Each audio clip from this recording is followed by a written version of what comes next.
ग्रीष्मकाल की तपती धूप में सब परेशान थे। एक दिन बड़ी बहू, उफ बाप रे कितनी गर्मी है। माँ जी खाना बनाते बनाते बहुत गर्म भाप लग रही है। चूल्हे के सामने बैठना मतलब गर्म भट्टी के सामने बैठने जैसा है। सोचो दीदी, हमारा घर में ये हाल है। हम तीनों के पति तो बाहर सच में चूड़ी की भट्टी में काम करते हैं, जहाँ दिहाड़ी भी मामूली सी है, जिनमें हम घर का खर्चा नहीं चला सकते। नए कूलर पंखे लाना तो बहुत बड़ी बात है। तुम ठीक कहती हो बहू, जरा से पैसों में घर का खर्चा नहीं चल रहा, ऊपर से इस गर्मी में मेरा तो गर्दन और पीठ बहुत जल रहा है। काश हमारे पास वो ठंडा ठंडा पाउडर होता जिसे लगाकर हमारी गमौरी ठीक हो जाती, पर ना हमारे पास पाउडर है और ना ही बर्फ। खाना बन गया है, आप सब खाना खा लीजिए। नहीं दीदी, अभी गर्मी की वजह से ये गर्म खाना खाने का बिल्कुल मन नहीं कर रहा, कुछ देर बाद खाएंगे। हाँ बहू, जरा मटके का पानी तो दे दे, उससे ही प्यास बुझा लूं। सुहानी सास की आवाज सुनकर उसे मटके का पानी देती है। तब हाय हाय, इतनी भयंकर गर्मी में तो मटके का ठंडा पानी भी काम नहीं आ रहा। गला चाहता है बर्फ का ठंडा पानी पीकर प्यास बुझाऊं। हाँ माँ जी, मेरा भी ठंडा पानी पीने का मन है। हमारे पास इतने पैसे होते हैं कि हम घर में एक छोटा फ्रिज ले आते हैं, लेकिन यहाँ तो खाने के ही लाले पड़े हुए हैं। गर्मी से कैसे बचे वो तो बात की बात है। लो जी, आप सब नींबू पानी पी लो, ये पीकर ही आप सबको थोड़ी राहत मिल जाएगी। उसके बाद खाना खाएंगे, क्योंकि गर्मी तो कट नहीं रही है। ये अच्छा किया बहू तूने। फिर उन्हें थोड़ी राहत मिलती है, जिसके बाद वो खाना खाकर गीली तौलिया ओढ़कर कुछ देर आराम करते हैं। शाम होती है, फिर खाने की तैयारी और तीनों के पति आ जाते हैं। बाप रे, इतनी शाम को भी गर्म पानी आ रहा है। फैक्ट्री में भी जलो और यहाँ पर भी जलो। क्या करें, काम और तनख्वाह है ही ऐसी कि गर्मी में इस तरह मरना पड़ेगा। तीनों बहुएं अपने पति की बात सुनकर बहुत चिंतित होती हैं। फिर खाना खिलाते खिलाते तीनों बाहर काम करने की बात करती हैं। पहले सास मानती नहीं है, लेकिन फिर मान जाती है। फिर सब लोग खाना खाकर बड़ी मुश्किल से मच्छर और गर्मी के बीच सो पाते हैं। गर्मी में दिन गुजरते हैं। एक दिन उनके अमीर मेहमान की गाड़ी उनके घर के सामने खड़ी हो गई थी, तो वो घर के अंदर आते हैं और उन्हें बहुत गर्मी लगती है। अरे यहाँ तो बहुत गर्मी है, मेरे से नहीं रुका जा रहा। मैं अपनी एसी वाली गाड़ी में बैठ जाता हूँ। इन गरीब लोगों के घर में रहना तो मुश्किल है।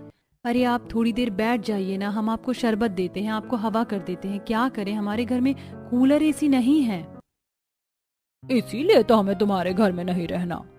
बेइज्जती करके उनके रिश्तेदार वहां से चले जाते हैं। अगले दिन तीनों बहुएं काम की तलाश में जंगल को पार करने के लिए अलग अलग रास्ते हो जाती हैं। हे भगवान, बस आज मुझे नौकरी मिल जाए। हम सब लोग गर्मी से बहुत परेशान हैं। गर्मी से परेशान पल्लवी जंगल के रास्ते को पार कर ही रही थी कि गड्ढे में गिर जाती है, जो कि बेसमेंट सा बना होता है। उई अम्मा, ये कहाँ गिर गई मैं? कोई मेरी मदद करो, मुझे सांस नहीं आ रही है, मुझे ताजी हवा में ले चलो। ये आवाज यहाँ कैसे गूंज रही है? कौन है यहाँ? अरे ये बेचारा पौधा यहाँ क्या कर रहा है? कितने प्यारे फूल है इसके ऊपर। यहाँ तो इसका दम घुट रहा होगा। इसे खुली हवा में ऊपर ले जाती हूँ। पल्लवी उठकर उस पौधे को एक हाथ में लेकर सीढ़ियों से ऊपर जाती है और एक हवा वाली जगह पर उसे रख देती है। हवा मिलते ही वो मुरझाया पौधा खुशी से खिल उठता है और तभी उसकी एक रोशनी पल्लवी में समा जाती है। अरे ये क्या था? मुझे तो कुछ समझ ही नहीं आया। खैर, अब मुझे नौकरी की तलाश में जाना चाहिए। इस तरह पल्लवी जंगल से बाहर निकलकर नौकरी की तलाश करती है। वहीं दूसरी तरफ सुहानी एक खाली बंजर खेत को देखती है। मदद करो, मेरी मदद करो, मुझे पानी चाहिए, मुझे बहुत प्यास लगी है, मेरी मदद करो। मुझे ऐसा क्यों लग रहा है ये बंजर खेत मुझे बुला रहा है? कितना मुरझा गया है। जब हम इंसान गर्मी में इतने परेशान हो जाते हैं तो इस खेत को भी तो पानी की जरूरत होगी। पास की एक नदी में इसमें पानी डाल देती हूँ। सुहानी को थोड़ी दूर पर एक नदी मिलती है, जहां एक टूटे घड़े को भरकर परिश्रम करके गर्मी में उस बंजर खेत में पानी डालती है। ऐसा वो अधिकतम बार करती है, जिससे कि वो खेत हरा भरा हो जाता है और उसके दिव्य रोशनी सुहानी में समा जाती है। सुहानी के साथ भी पल्लवी जैसा होता है और वो फिर काम की तलाश में आगे बढ़ जाती है। वहीं हेमा को कोई काम नहीं मिलता। जब वो उस जंगल में वापस लौटती है तो उसे घायल खरगोश मिलता है। अरे मोरी मैया, ये कितना प्यारा खरगोश गर्मी में ऐसे घायल पड़ा है, मुझे इसकी मदद करनी चाहिए। हेमा घायल खरगोश की मदद करने के लिए आसपास की जड़ी बूटी लेकर उसे हाथ से पीसकर खरगोश के घायल जगह पर लगा देती है और उसे पानी देती है, जिससे वो खरगोश ठीक हो जाता है और कहता है, तुम एक दिन ने मेरी मदद की है, मैं तुम्हें एक जादू देता हूँ।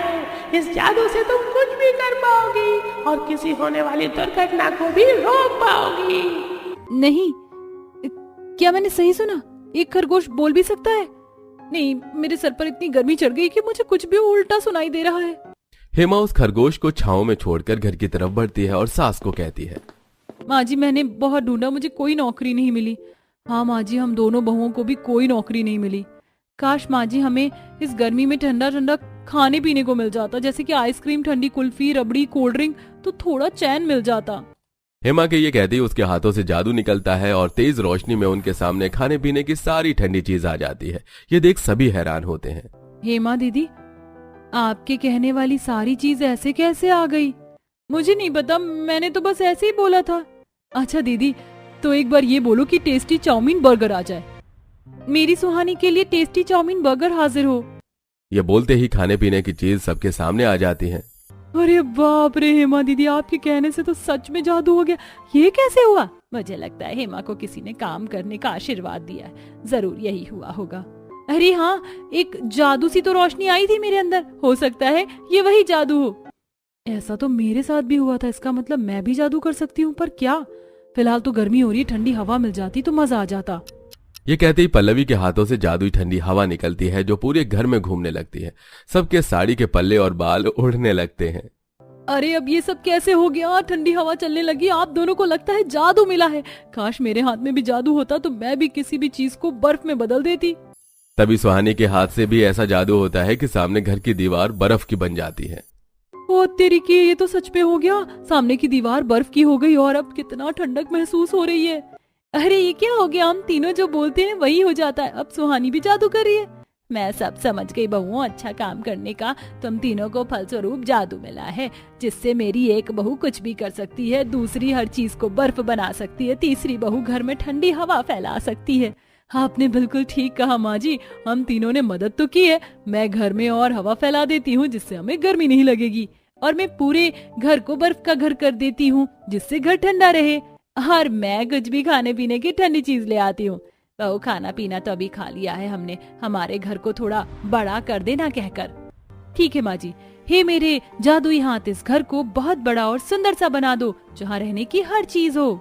हेमा के कहते ही उसका पूरा घर एक बंगले में बदल जाता है जहाँ जरूरत की सारी चीज थी। सुहानी के जादू से पूरा घर बर्फ का बन जाता है और पल्लव के जादू से पूरे घर में ठंडी हवा बहने लगती है। तभी उनके पति आ जाते हैं। अरे लगता है गलती से किसी और के घर में आ गए, इतना ठंडा घर अपना नहीं है। भैया चलो चलते हैं। अरे मोहन जी कहाँ जा रहे? रुक जाइए, ये आपका ही घर है।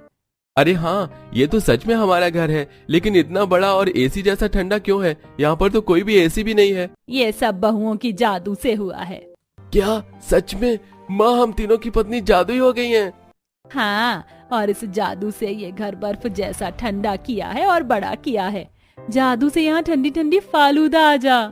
बहू के जादू से उनके सामने ठंडी फालूदा आ जाती है, जिसे देख पति हैरान होते हैं और खाकर बहुत खुश होते हैं। इस तरह तीनों बहू जादू करके अपने पति को खुश रखती हैं। खाने पीने की उन्हें कोई असुविधा नहीं होती।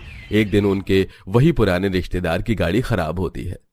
अरे ये कितने मनहूस रिश्तेदार हैं, हमारी गाड़ी बार बार यहीं खराब होती है। इनके गरीब घर में जाने से तो अच्छा है हम गर्मी में यहीं मरे।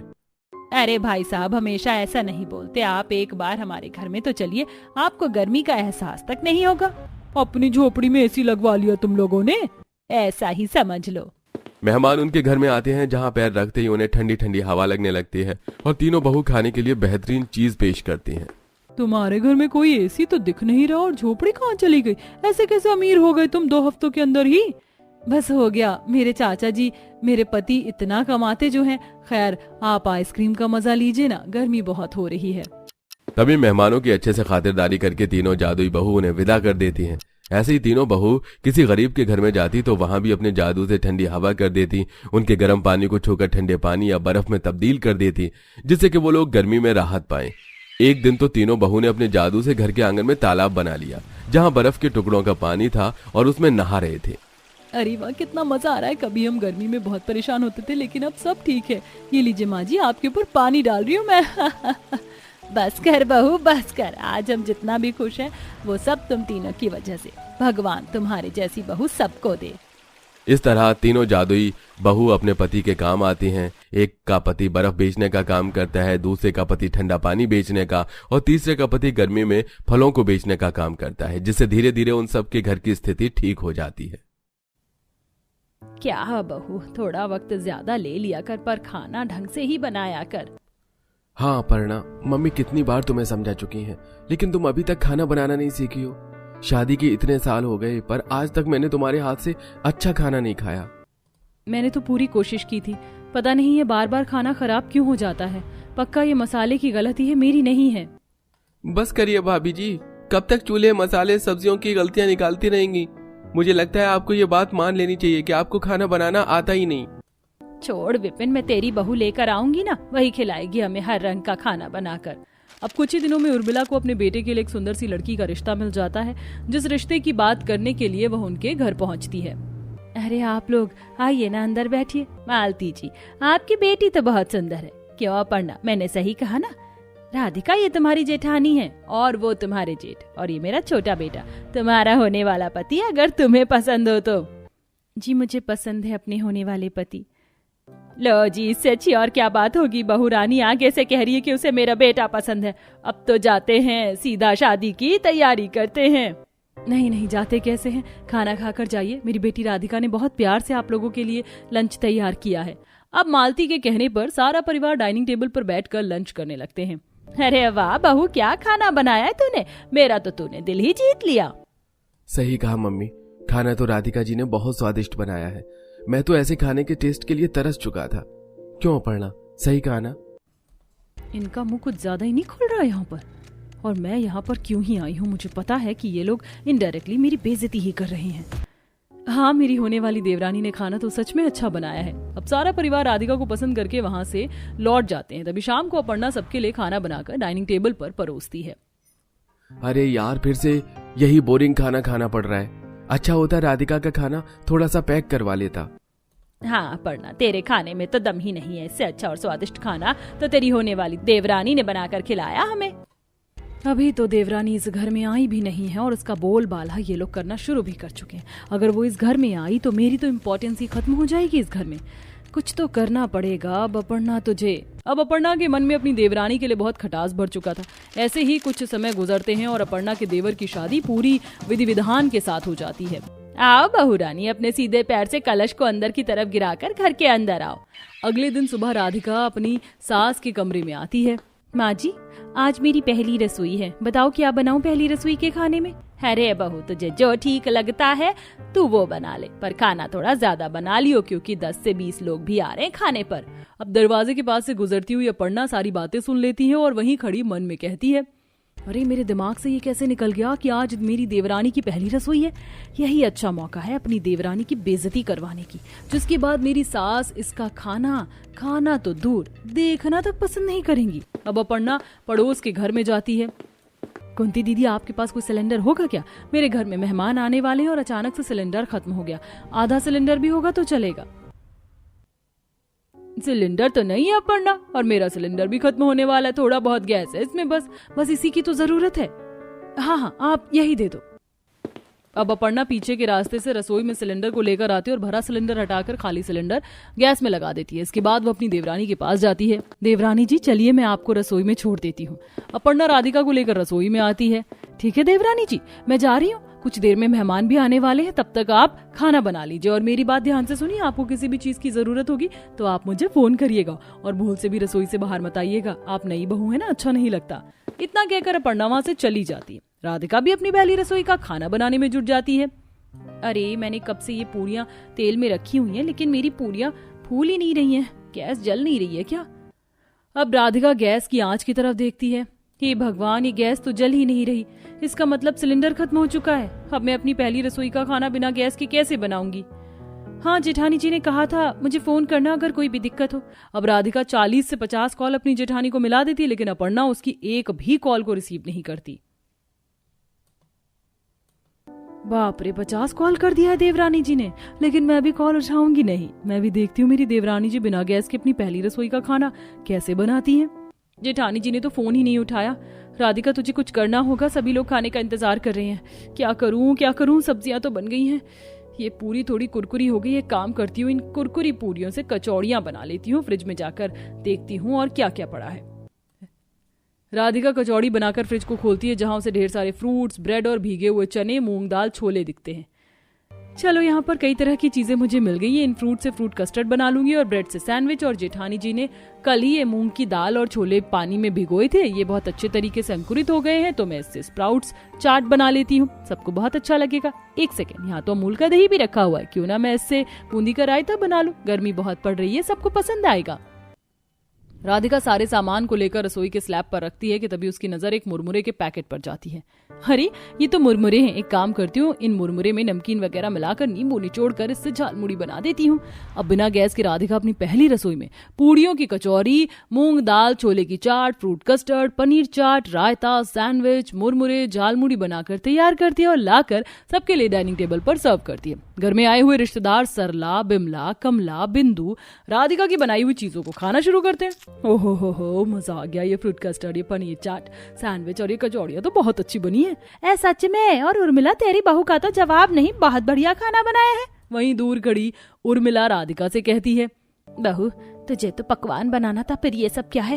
वैसे तारीफ तो इस खाने की भी बहुत कर रहे हैं रिश्तेदार। सबको जाने दीजिए माँ जी, फिर मैं आपको बताती हूँ।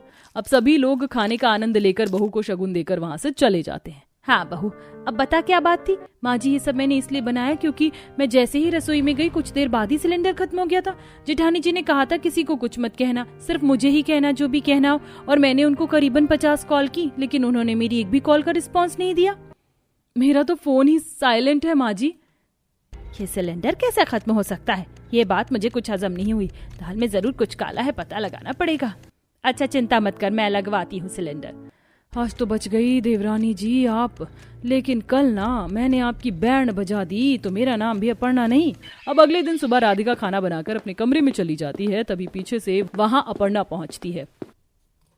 अरे वाह, दाल तो कुछ ज्यादा ही स्वादिष्ट बनाया देवरानी जी ने, और ये सब्जी का रंग भी कुछ ज्यादा ही लजीज लग रहा है। लेकिन अब नहीं लगेगा, क्योंकि दाल में मैं पानी और सब्जी में ये पूरी मिर्च की डिब्बी पलटने वाली हूँ। अपर्णा दाल में पानी और सब्जी में मिर्ची मिलाने ही जा रही होती कि तभी उर्मिला वहां आकर उसके हाथों को पकड़ते हुए कहती है, आखिर क्यों कर रही है तू ये सब, और ये सब करने के पीछे की वजह क्या है? अब मुझे पता चला कि सिलेंडर अचानक खत्म कैसे हुआ। तभी वहां राधिका आती है। जेठानी जी, माँ जी क्या हो रहा है यहाँ पर? कुछ नहीं, बस तेरी जेठानी तेरे बनाए हुए खाने का सत्यानाश कर रही थी, लेकिन मैंने इसे रंगे हाथ पकड़ लिया। मुझे माफ कर दीजिए देवरानी जी, मुझसे गलती हो गई। वो सब तो ठीक है, लेकिन आप ऐसा क्यों कर रही थी? मैंने ये सब इसलिए किया क्योंकि हर बार माँ जी सिर्फ आपके खाने की ही तारीफ करती है, और मैं इतनी मेहनत से उनके लिए खाना बनाती हूँ जिन्हें ये जरा भी इम्पोर्टेंस नहीं देती। हर बार मुझे आपसे कंपेयर करती है, मेरी इंसल्ट करती है, मुझे नीचा दिखाती है। बस यही कारण है कि मैंने ये सारी चीजें करना शुरू की, वरना मेरे मन में आपके लिए जरा भी बुरी भावना नहीं है। माँ जी मुझे लगता है कि आप जेठानी जी के साथ सही नहीं करते। अगर उन्हें खाना बनाना नहीं आता है और वो भी इतने एफर्ट्स के साथ आपके लिए खाना बना रही है, तो आपको उस चीज की भी रिस्पेक्ट करनी चाहिए। और वो इंटेंशनली तो आपको खराब खाना बनाकर नहीं खिला रही। हाँ राधिका बहू, तुम सही कह रही हो, मेरी ही गलती है जो हमेशा तेरी जेठानी को मैं कोसती रही, और इस कोसने के कारण ही वो इस हद तक पहुंच गई। अब राधिका अपनी जेठानी के पक्ष में बात करती है। उसके बाद उर्मिला को भी अपनी गलती का एहसास हो जाता है, और अब राधिका भी अपनी जेठानी को अच्छा खाना बनाना सिखा देती है, जिसके बाद दोनों देवरानी जेठानी का खाना पूरे परिवार को पसंद आने लगता है।